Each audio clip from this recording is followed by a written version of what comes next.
Welcome to the Instant Speed Podcast. In response, a little addendum to the week's otherwise regularly scheduled programming. And how can we not have the champ from Battle Hardened in Philadelphia? Obviously, SCG CON took place. It was a little bit of a Starvo fest, but one of them stood taller than the others. I'm joined, obviously, here by the winner of that event, Charles Dunn. Welcome to the show, Charles. How are you? I'm doing great. Thanks so much for having me. Really appreciate it. No, of course. I mean, you earned it, buddy. I mean, I don't know how else to say it. If you went through that field, that shark pit, of just Starvo Fest, and everybody was preparing for it. There's always something really fascinating about a new tournament, or the first tournament, rather, after a new set drops, when the meta is still mainly within testing groups and everyone's speculation. So we can get into that a little bit. But for those who do not know you, this is your first time on the show, so obviously thank you so much and welcome. But we'd like to do a little origin story for first-time guests and tell us a little bit about Charles and how you got from your first foray into card games all the way to being the winner of Battle Hardened in Philadelphia.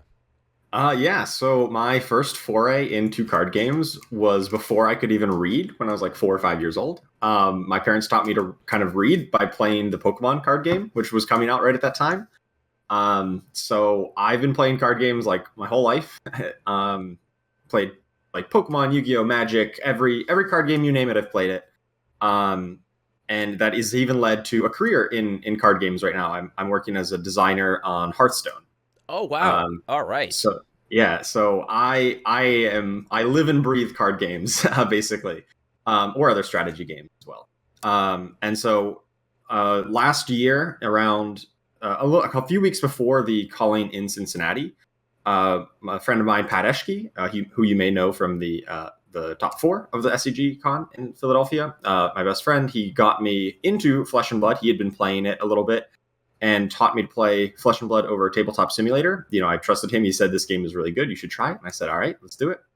And then a few weeks later, we traveled out to not SCG CON, the calling in Cincinnati. And that was my first time I touched physical Flesh and Blood cards. And I've been hooked ever since. So been playing a ton ever since then. And here you are right now as essentially the first major tournament winner from the Everfest era. And, you mentioned you were a designer, or still, rather, you are a designer on Hearthstone. And I have to ask you this first and foremost. Did it ever get any better than Piloted Shredder? Let's be real. Piloted Shredder is a great card. I played a ton back when that was a popular card in the meta. I think we've power creeped a little bit. 4 drops on average are more powerful now than even Piloted Shredder was. But it's a continually evolving game. Yeah, Goblins and Gnomes was one of my favorite. I think one of my all-time favorite decks ever was Mech Mage, when Goblins and Gnomes came out. That was just so much fun, and that's a whole other podcast. We can get into that. But sure. What we want to know is the fact that we saw the field, and there was a lot of speculation, and people were really putting a lot of stock in the fact that Bravo Star of the Show was going to be a major player in the meta, but maybe we underestimated it. We thought it was going to be a top-tier hero, but I don't think we ever expected it to be on the levels of what it was in the top 8. Now, when you decided to play Bravo Star of the Show, how did you reach that conclusion? When did you say, this is what we're looking at, obviously, but when did you really just sort of hammer it in, and what other heroes were on the menu in terms of viable choices? So obviously, as soon as the Everfest spoilers started trickling out, that's when me and Pat and some of our other friends started playtesting on Tabletop Simulator and other virtual with proxies and whatnot. And we tried basically the full slew of decks. A lot of the decks that won or did well at the Nationals in New Zealand and Australia, the most recent results, plus a lot of brews for the newer heroes. And Pat was actually the one that came up with his original Bravo list. And it was very different than what we ended up playing eventually, but it had things like Rouse the Ancients and Showtime, and just like some kind of not elemental cards in it. And but we saw the promise pretty much immediately. That was still such a powerful deck when it did hit the fusion, and it just wow, this deck can really compete. We threw a whole bunch of decks at it, and it held its own against most of them, even in that kind of unoptimized version. I was playing a whole lot of Lexi decks at the time. I was really caught up with some of the decks that top aided the US Nationals and won Canadian Nationals between various forms of Ice Lexi. And I thought that was a really cool way of approaching a potentially aggressive meta, which we knew would come in after Everfest. You know, people always gravitate towards the aggressive decks. But I just could not, for the life of me, beat the Bravo deck that we were playing with Lexi or with anything else, really, at least consistently. And so I was actually still torn between Lexi and Bravo up until like the night before, until Saturday before the tournament. And at some point, I said to myself, I think this Bravo deck's really good. And if I play Lexi and Pat goes and wins the tournament with Bravo, I'm gonna feel like the biggest idiot because I had the deck and didn't play it. I felt that good about it. You had the ace up your sleeve and you just never managed to get there. Yeah. And that's, I think, what a lot of people had this, they became their own worst enemy in certain cases where you're thinking, you play that game of everybody's going to be playing this. So I should play this. But if everyone's assuming that everyone's playing this, then they'll also play this. So I should practice the mirror. But if I'm practicing mirror, what beats this? I could just play this. You have that rock, paper, scissors in your mind, and everyone was going in with their own, assumption of what the field would look like. You have this sort of spiring going around of what did you hear and what did you hear? Espionage in these situations can often be very valuable in the early onset looks of what the meta landscape looks like. Landing on Bravo, I honestly thought that this was going to be a hero that wasn't going to consistently be able to fuse mirror, but mainly, you have to pitch and play some of your cards, and having the right balance of 3 elements is difficult enough. Balancing two can be problematic in certain cases, but 3, that seemed ridiculous. However, it seems like it's a lot more consistent and a lot more powerful than what we may have, anticipated in our first impressions of the card. Were you finding that fusion was just something that you were able to have a grip on and control relatively, holding onto a pulse, for example, and just being able to have that consistency? Or how did you approach the building process in that case? Yeah, so obviously the pulses are a huge part of it, right? Those cards that count as 2 of your 3 fusions. And I was with you initially when I saw Bravo start to show. I'm like, what is this guy? Like, you're going to fuse this like once, maybe twice a game. I just didn't think it was going to be that big of a deal. And especially because you had to play like draft commons, right? Like so many cards in your deck were just like I wouldn't play this in my draft deck, like blue Autumn's Touch, like ooh. Or blue Evergreen, like what am I doing here? But yeah, after playing with it, like I think our initial builds started out at like 10 to 12 of each element because we were still trying to play, quote unquote good cards. And then like in the week leading up to the tournament, we saw the list come out from another tournament that kind of got leaked. We saw like somebody playing it on a stream, plus Tariq Patel put out an article on Channel Fireball detailing his take on the deck. And both of those versions like went much heavier on elements, went up to like 15 to 18 of each element. And so once we kind of made that adjustment, we found that, the fusion consistency really did go up quite a bit, especially when you had the option of holding on to a pulse, which the deck often does, end with a card in its hand just because you already have an arsenal and you do your thing, you just have an extra card. And so it's really good to hold on to pulses in that case. We found that the fusion consistency really spiked up, and you are actually hitting it more like every 2 or 3 turns as opposed to, once or twice per game. That, once you sort of cross that bridge of saying, all right, here's the right way to do it in terms of consistency, you're sacrificing cards that are playable for consistency on the hero ability, which essentially just supercharges the attacks that you want to get to. The list that you're running, do you feel like there's just cards that are there purely to hang on to the hand that are just, like you mentioned, just like draft commons or draft chaff in that regard, and you're just plugging holes in that regard, right? Sure. I mean, just a quick glance over my list from this weekend. I don't think I ever once cast Electrify or Winter's Grasp or Heaven's Claws, or I don't even know if I cast Flash. I might have, but like all of those cards are basically 3-pitch blanks that, have a block value and an element on it. Like I never played them for their text box. Right. So there's a good number of cards in the list like that, yeah. Well, that's the thing. It's like I'm looking through it. I'm like, Flash. That sounds familiar. Like I haven't heard Mhm. that word in a long time. You're looking back to the days of your Tales of Aria drafts and pre-releases and such, and Mhm.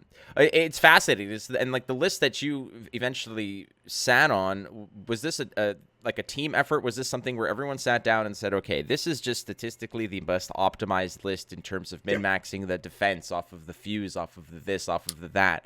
But besides the list, once that's locked down, the strategy of playing Bravo, because it seems fairly straightforward, and I never want to sell any of Mhm. these things short, because anybody can. The way that I say it is that if you want, if you think it's just the deck list, if it's just the cards that are winning games, then go buy the card and become a champion. Go buy the Right. card, win tournaments. But that's not how it works. What is the basic strategy surrounding Bravo Star, and what did you utilize at that tournament to not only win the mirrors, but just be able to come out on top of a fairly strong field? Sure. So, as for the first part about the origin of the deck, this was a collaborative effort mainly between me and Pat Eshke, who also top forward in the SCG. He did very well. I was his only loss in the whole tournament. So a lot of credit to him goes for making this deck. We both kind of collaborated and came to this final 80 card list together. Um, and as for actually playing it into the field, I think because we had a couple other deck lists floating out there, like the Tariq Patel's version from Channel Fireball and others, we looked at those ones. And we said, okay, these are what people are gonna deck, and this is kind of be the default version out of the metagame. And so we also knew that people were going to be playing it, so we really wanted to tune our version to be strong against the mirror match because we thought that would be an important thing. So as part of that, we thought we had the best version against the mirror out of anyone at that tournament. I think a big part of it was the red staunch responses, just to be able to counteract opposing like dominate attacks, because obviously the Bravo has its good turns when it activates its fusion. It attacks for like somewhere between 7 and 11 dominate, and then follows it up with a Winter's Wail attack. That's like your typical good turn. And so being able to just have a big defense reaction to potentially stop your opponent's good turn and then maybe have a good turn of your own turns down the line, that was like really important in the mirror match. And I think not many other Bravo Star shows were running the defense reactions like that out of the sideboard. So through the field, it was Mhm. Philadelphia wasn't it wasn't a massive tournament. I think there was above over 100 players, Yeah. but what I when I sat down and I was playing, again, you go through the mental gymnastics of saying, okay, if everyone's bringing this, I should bring this, and then practice those mirrors and blah blah blah. Everyone had their own little testing teams and went in with a plan and a strategy. But when I was looking around, there's a lot that I saw that I wasn't necessarily ready for. I mean, I suspected Mhm. Viserai would be around, but I didn't suspect so many chains that I saw lurking. Prism obviously had a lot of hype surrounding it. However, I saw a bunch of Prisms, but they were either preying on each other, but none of them bubbled to the top in any way, shape, or form. I want to know from your standpoint what the toughest matchup was for you, let's just say for the Bravo list in general, but what was Mhm. perhaps a match that stands out for you? Yeah. So mirror matches aside, right? Because those are always kind of coin flippy.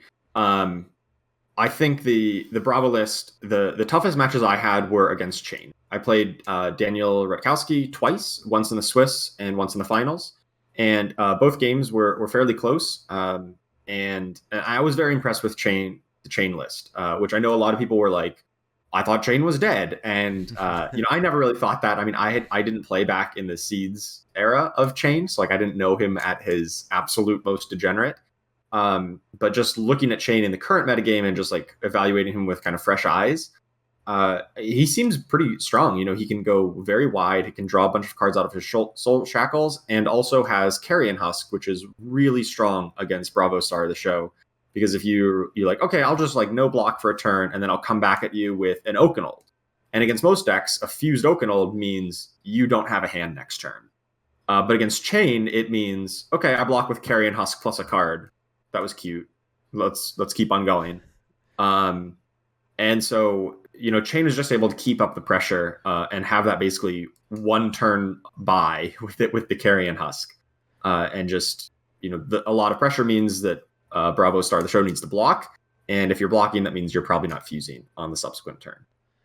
Chain just seems to me like that whole Captain America meme of like, Mhm. I could do this all day. Like, just keeps getting the crap kicked out of it in terms of bans and Mhm. changes to the deck list, but it seems to be so resilient. It keeps popping up, and it's nice to see. But again, I think people might be just a little bit fatigued from the Guardian slash Runeblade era that Mhm. we've been a passenger for.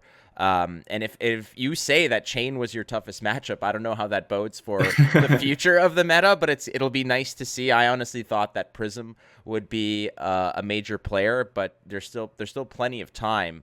But were you anticipating 5 Bravos in the top 8? How did you see the field playing out? You knew that Bravo was going to be a good deck, but were there other Mhm. decks that you had really high up there as a real threat?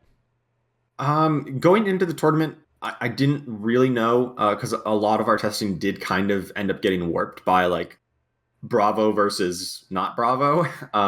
So like I didn't really have a second place of like, oh, I think this deck is also going to be really good. I mean, we looked at the national results before Everfest, and we saw Prism, Oldhim, a little bit of Briar, but we knew Briar would be getting nerfed heavily, so we didn't think too much of that. Um, I guess I would still say I was surprised that kind of everyone, or not everyone, but a lot of players came to Bravo and realized that 5 of the top 8 got to it. I thought that was a touch higher than I would have expected if you asked me Saturday morning. Um, I would have thought maybe 3 or 4. Hopefully, I would be one of them, and was. But I was very impressed. It really overperformed. I think it was only 20-ish% of the field, yet it came out with 5 out of 8 spots in the top 8. So you're walking into the final. Essentially, Mm-hmm. you've gone through this gauntlet. You've gone, you've played your 6 matches of Swiss. You got through the Mm-hmm. quarters and the semis. It's time to sit down for the finals. Is there any way to essentially just calm the nerves, or how do you approach that last game? Is there any pre-game ritual in terms of how you get yourself prepared mentally, physically, etc., to sit down and have this one matchup that is for all the marbles? Not really. It was I was uh I basically just like took a moment from a side because I just finished playing Pat in the semifinals and I beat him, and so I'm like, okay, I'm gonna take a moment because Daniel was already ready to play. He had finished his match, so I'm like, okay, just take a moment. And I just walked aside, just like I talked with Pat, be like, okay, what's the sideboard match against Chain? Like, just make sure I know it. And we agreed on like the minor card choices, just kind of like all business, really. Um, and then just sat down, sleeved up the deck, and just pretended it was any old match of Flesh and Blood. Yeah, business as usual. Yeah.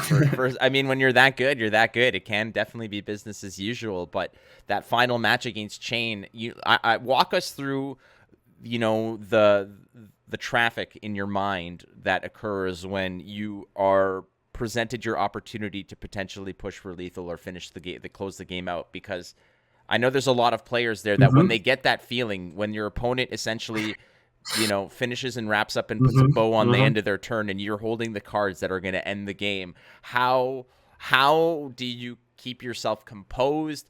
And is there anything that you can recommend to players to just basically not fumble that last turn? Yeah, I was just. I mean, I knew when I had made the lethal attack, right? Like I can very vividly remember he's like looking at his hand, he's looking at his discard, he's looking at his equipment, trying to add it up, and I'm like, I know it's not there, but I'm gonna wait for him to notice, and so I kind of had that bubbling excitement. But even a few turns earlier, when I thought it was pretty clear that I was kind of in command. I had the tempo, I had a life lead, and I had like a Tome of Findal in my arsenal ready to go if I did somehow lose tempo. I could just like gain a bunch of life back. So I felt pretty confident a few turns earlier, but as soon as I kind of recognized that I was in that spot of like, yeah, this is my game to lose, like it became even more hyper focused. Like, okay, just think of everything. Don't throw this away. It's your game to lose. Like, what if he has defense reactions? I don't know. Didn't see his list. What if he has an immovable? What if he has this? What if he has that? Just trying to think through every single possibility, and not assuming the game is over until your opponent actually extends the hand. And this was a match that wasn't necessarily broadcast everywhere, so people did not get to sort of follow along with that final Mm-hmm. that final lethal. So can you tell us exactly how that last turn played out for those? I mean, we know that you won, and we know it was against Chain, but that last turn on, that those are usually the most exciting for people who are following along on the broadcast, watching on the internet, on YouTube, on Twitch, or wherever they're watching it. They're evaluating the cards, and they're trying to do the math in their mind. So there's excitement on that end too, to be the first or the person to say it's over. So when you're playing, can you just walk us through that turn? What was the final attack? How did it play out? So the final attack was a fused Oakenold, which is very good for being unable to block, since you can only block with one card. I pretty much had tempo at that point, so like I had attacked with I forgot what I attacked the turn before, but he pretty much had to like fully block it because he was already low on life. So he pretty much didn't have a very big turn back. He only like attacked for one attack or something, and so I was still sitting at a fairly comfortable life total. I was still at 10, I think, and so I had made the attack. He blocked most of his hand, and then I drew up. I saw that I had fused Oakenolds, and he's at, I forget, it was like 4 or 5 life. And then I'm like, okay, just no block, just take it. You can't do anything on a 1 or 2 card hand. I think he did take some blood debt damage to knock him even lower, because once again, he didn't have a hand to play out all the blood debt. And then since I wasn't really being threatened, it's just simple pitch, attack with Oakenolds, and say you can't block 9 Dominate. And that was that. Yeah, you can't block 9 Dominate. This time you couldn't do it. The last 2 times I played Oakenold, I know how Bravo Star works. I've played this game. It's such a powerful hero. It's such a devastating leader ability there. However, you got to pilot the deck, and you got to get through the field of everyone else, is something that you did. And congratulations again to you, Charles. But it's not just glory. There's a little bit of loot involved in too, and you picked up the very last, if I'm not mistaken, was it the last, I don't know if it's the last gold foil skull cap, but I think there's one that's going to be given out at ProQuest, if I'm mistaken, in New Jersey. However, you did get a pretty damn sweet card, and it was a gold foil, and it was a skull cap. Was it determined that it was going to be a skull cap, or was it random? It was the judges only said it was, quote, a curated gold foil legendary, and they didn't know what that meant. They didn't know what it was. It was still in the package, and so when they gave it to me, I opened it, and I was just as surprised as everyone else was that it was a gold foil skull cap, which is a very iconic card from Flesh and Blood history. Oh, certainly. It's a card that there's only a handful of them sort of just floating around. And is it on a mantle somewhere? Is it in a vault? Is it up for sale? What's the deal with this bad boy? It's currently sitting on a shelf over there, but I'm currently listing it for sale, trying to just solicit offers and see what the market is for it. I don't have any firm plans of how to sell it, but I am kind of soliciting offers, seeing what people would like to offer for it. It's actually kind of funny. When I first opened it, I didn't know what to expect. I'd never had one of these gold foil legendaries before. It's like, okay, sweet, I got a skull cap, and one of my first responses were like, well, I don't own a skull cap. So like, hey, I got one. Like, I can play it in my deck now. And people are like, no, you don't. Way too valuable to play in a real deck. Yeah, if you really just want to kill someone, like, show up and like unfold it out of your wallet and put it on the table. And mark your score on the back of it. That's one way to absolutely just turn the Flesh and Blood world upside down. But congratulations, whether you sell it, you keep it, ultimately you earned it, and that's something that will always carry around with that particular card. That is your card. That is the Charles Dunn skull cap. So congratulations to you again, my friend. And I guess the season's just ramping up. I mean, that was one of the first major tournaments we've had in 2022. So what are the next steps? Can you just kind of relax, or are you looking for the big one? I've got a very booked season coming up with the ProQuest season. Like, I had kind of decided that even well before this SCG Con that I was going to be kind of going hard at Flesh and Blood. So I've got 7 ProQuests I'm planning on going to over the next 4 weeks. That's like a Saturday, and then I have Sunday off, and then it's Saturday, Sunday, Saturday, Sunday, Saturday, Sunday for the next 3 weeks afterwards.